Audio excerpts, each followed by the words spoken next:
Hi, Danny here, and welcome to the first in a series of videos which is going to provide an introduction to Microsoft Excel. In this video we're going to start right at the beginning and we're going to look at the basics of setting up a spreadsheet. We're going to look at how you add data to the spreadsheet, how you change the font size, how you change the cell colours, how you can freeze the panes, and also show you a little trick about how you can split data over multiple columns if you've got the names that are kind of all in one cell. How you can split that, I'll show that tip at the end.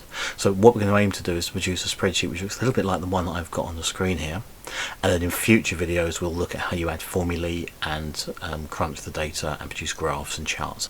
So I'm going to start with a blank spreadsheet. So the first thing I'm going to do is add the headings for our data. So I'm going to put in here first name, first surname, and then what I'm going to do, because I put a number in there, I can actually save myself a little bit of time by clicking in that cell, going to the bottom right corner. You can see that little square in the corner. I'm just going to click on that and drag it across, and it will actually auto-complete the next set of numbers across the top there, because it knows it's going to go in a sequence of week 1, then week 2 should follow week 3, week 4.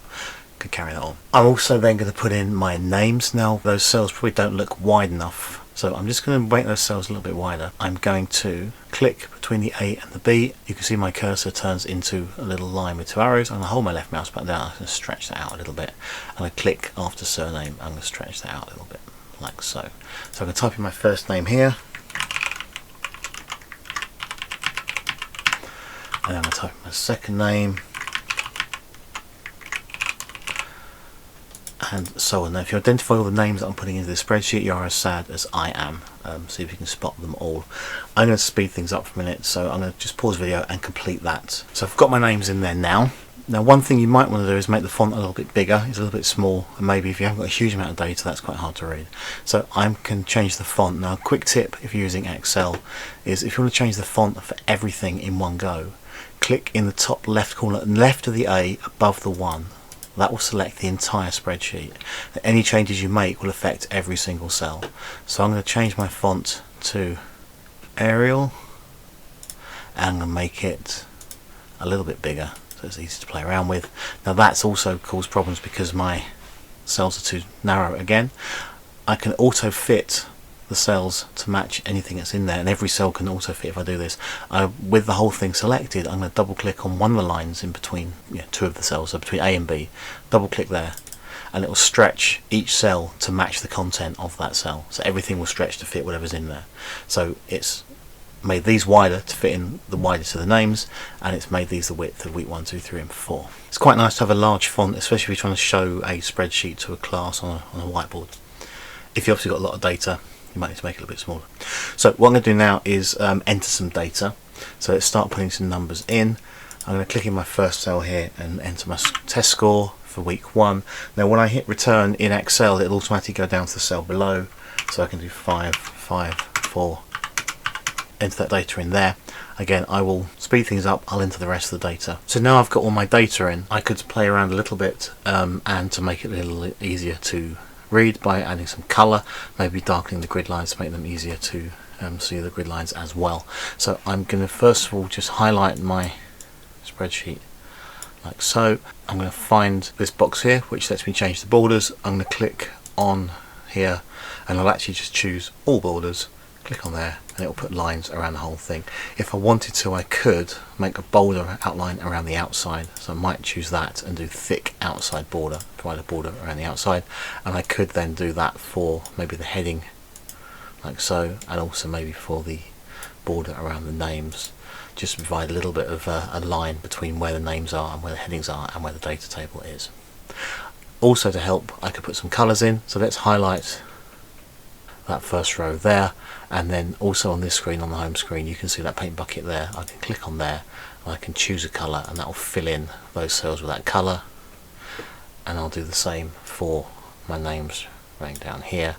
I'll click on there and I'll choose a sort of pale blue. We'll fill that one in like that. So we've got my data, we've made the cells a different colour where we want them to be. That's ready to then start adding some formulae and start doing some crunching of the scores. Just a couple of the things while I'm here. One thing you're going to find if you're setting up big spreadsheets and you've got lots of data which is going to go off below the bottom of the screen, especially if you've got a class or maybe even a year group, or if you've got a lot of scores going across the right of the screens, you might want to freeze the panes. If you notice, when I scroll down now, I lose that top row. So I'm just going to help to make this a little easier for me to use later on. I'm going to go to View, and over on sort of the middle of the screen, you can see where it says Freeze Panes. I'm going to click on there, and I'm going to freeze the top row. So that will keep the top row visible. Whenever I scroll down, that will stay visible. I could also, if I wanted to, freeze the panes, and I could freeze the first column, and that will keep the names frozen as well. So if it was a big spreadsheet, those names would stay there and the scores would scroll along. I'm just going to leave that like that for the minute. So that's ready to use in the next video, but I'll just show you one more tip before we go there, and that is that you may have been given a list of names, and that list of names may have come straight from your data software, so Sims or whatever, and it's got the surname and the first name together as one thing, maybe separated by a comma, maybe not. Sometimes that can be harder to work with. It's nicer to have the first name in one column and the surname in the second column. So what you might want to do sometimes is to split that data into two separate columns. It's really easy to do in Excel, so I'll just do it really quickly. And I have got a little video that shows this elsewhere on the channel, but I'm going to highlight that data there. I'm going to go to Data, and I'm going to go over here again, roughly in the sort of middle of that menu bar that says Text to Columns. So I'm going to click on there. It's going to put up a little wizard that says what have we got, and I've got a delimited, so I've got a character which is going to separate those.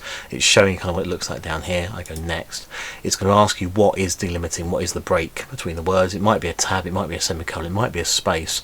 My one is a comma, so I'm going to click on comma, and then I'm going to do Next. It'll show you what it thinks it's going to do, and I can then go Finish. And what it will do then is split my data into the surname and the first name.